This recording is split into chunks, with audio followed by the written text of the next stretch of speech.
Donald Trump has been in office for over 100 days, and he's read his daily intelligence brief 14 times. Unfortunately, I am often the bearer of bad news.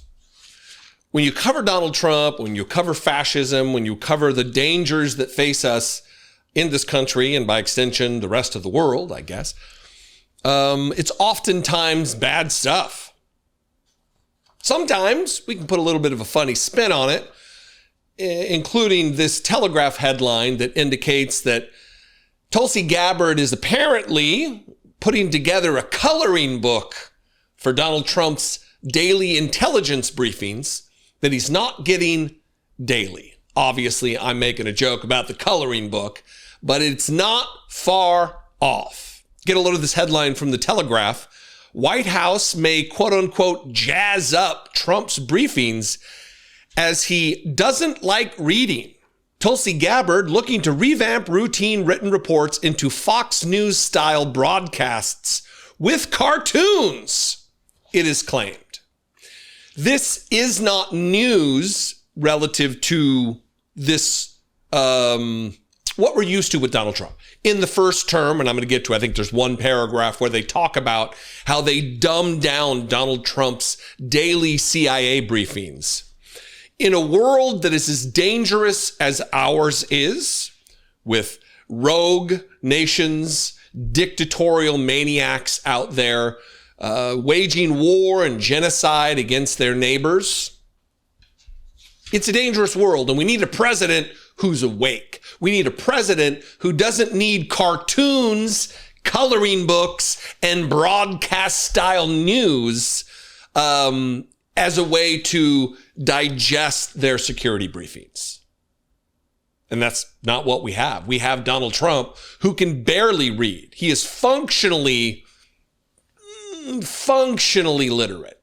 He can barely get there. You've seen the mashups of Donald Trump not being able to pronounce normal words on an almost daily basis. There's some flub where he's trying to read the prompter and doesn't know the word that he's saying. We'll play something here that I just went and found on the internet that took me 5 seconds. In the failing New York Times by an anonymous, gutless coward. That's what we got. And it's because of that Tulsi Gabbard is now trying to put together coloring books or pop-up books or cartoons for Donald Trump to be able to understand the very real security threats that face us as a nation. Here's the article.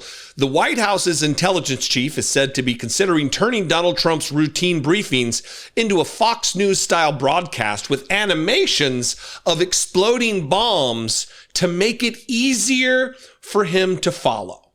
Remember all the talk about Donald Trump playing 12D chess, and we're all just plebes, and we don't understand the high-level thoughts that Donald Trump has. Right. Tulsi Gabbard is looking to revamp the president's daily brief so it mirrors a television broadcast because, quote unquote, he doesn't read, NBC News reported, having spoken to 5 people with direct knowledge of the discussion. One idea includes hiring a Fox News producer to produce a briefing that could include maps and animations of exploding bombs.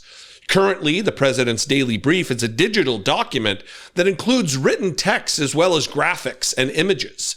Mr. Trump has read the daily brief 14 times since his inauguration, or on average less than 1 time per week, less than his predecessors. Donald Trump has been in office for over 100 days, and he's read his daily intelligence brief 14 times.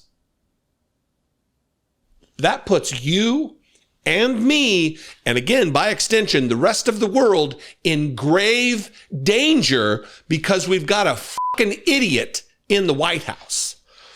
Asked for comment, Olivia Coleman, the press secretary of the Director of National Intelligence, said in a statement, quote, this so-called reporting is laughable, absurd, and flat out false. In true fake news fashion, NBC is publishing yet another anonymously sourced false story.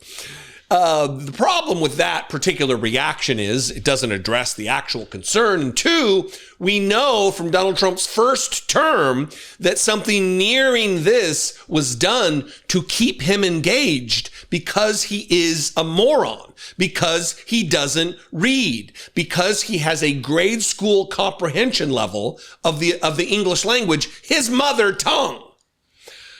The president's daily brief was tailored for Mr. Trump in his first term to include less text and more pictures. And then finally, Ms. Gabbard is said to have discussed more changes, including entertaining some unconventional ideas as part of reforming the briefing. The briefing that has stood the test of time through presidents for decades and decades needs to be, what's the word they used?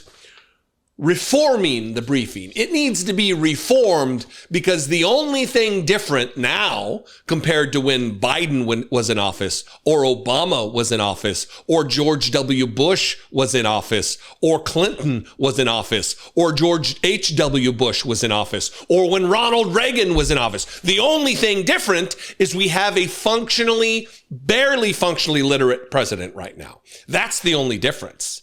The other thing that has changed, I guess the other difference, is that we have a far more dangerous world now than we did in previous decades. It's more important now that Donald Trump has a grasp of the language he was taught as a baby. And it's more important now that we get a stranglehold on our security system, on our security setup, on our posture on a global stage. I invite you to this conversation, this very important conversation. You can comment below. You can also call the voicemail line and leave me a fewer than 3-minute voicemail, 714-576-4054. And of course, as always, you can email me daily@dollemore.com. Please consider helping support independent media. If it's not me, find somebody out there else, find someone else out there. Maybe I need a coloring book, huh? Find somebody else out there in independent media and help support that person. $2 a month goes a long way for all of us. But if it is me and you appreciate what I do and I bring you value, please consider supporting this work that I do on a daily basis. Click the join button below for $2 a month.